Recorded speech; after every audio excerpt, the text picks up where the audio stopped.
So my whole point is Jett races everybody differently, and he raced Cooper Webb almost in a way that he was managing it, not managing it on speed wise like he's just managing the race, but managing how he races Cooper Webb because he just knows that the guy's going to be there. If I try to go any faster, that's going to put me in the zone. I don't know how, but he makes me have to ride to a pace.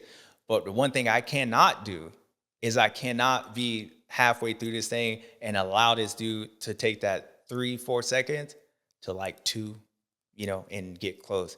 Because then I know I got a problem because the dude's super strong and somehow I don't know where he does it, but he ends up just he just makes up time without going any faster, and I can't do anything. So Jett Lawrence managed that race to keep that gap to where Cooper was right there, and Cooper was like, it was like a dog with a bone, like he was like drooling and stuff, like he was like but he just never got that close to him to be able to sniff it and bite that thing. And to me, that's what makes this kid great. Like that's what makes Jett great. And as you race certain guys, Jett's gonna figure out how to race these guys. And I feel like with him, he's figured out how to beat Jace. He's figuring out how to beat Eli, and now he might be figuring out how to neutralize what makes Cooper Cooper.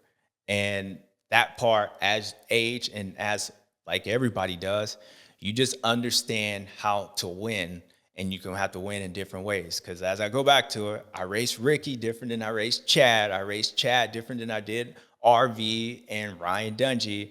And it's something that each champion, they figured out. The problem for everybody else is in the beginning part of this year, Jett didn't figure that part out. And it's because he's younger. He's starting to figure that out. And that's when he goes back to when he said he's business-like, because Jett is aware of this.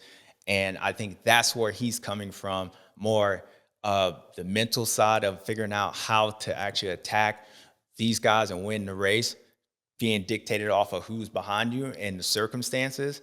Because I could beat certain guys with speed, I could beat them this way. And when people talk about his mentality's changing in Jett Lawrence, to me, that's what it is. It is, because I don't think he's riding any different. It's not like he's just said, okay, I'm going to be mistake-free, because he almost ate doo-doo last weekend in Daytona out front, and I'm sure he made a bunch of mistakes because that track was gnarly.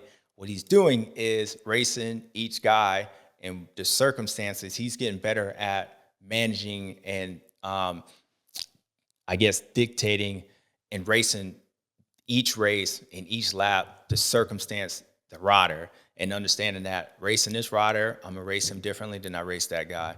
I don't think I want Eli Tomac. Like, I can knock Eli Tomac out in the beginning by just going faster. So I believe if Eli Tomac was in second, I think that gap would have been, if Jett could have, that gap would have been probably like 6 to 7 seconds.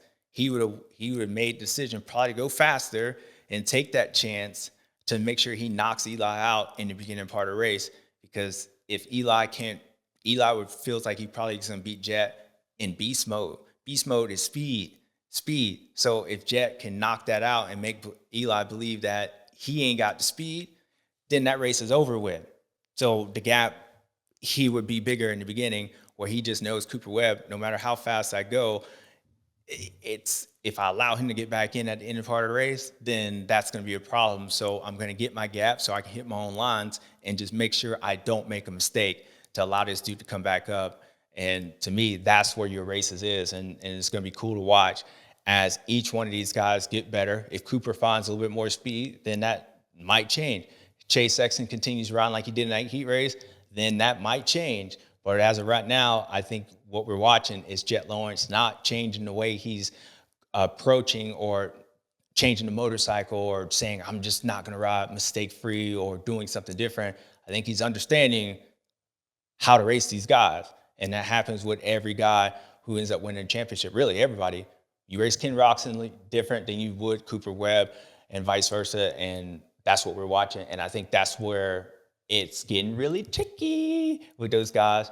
And that's where you go back to the narrative of when they were like, when Cooper Webb ran into Jett, that's where that came from. Because they were like, well, if you can't beat him, just knock his ass down. Well, I don't even think we got that part, because I don't think Cooper Webb feels like Jett is invisible, I think Cooper Webb believes that he can beat him. And so for him, it's going to be cool to watch that. But one thing we did watch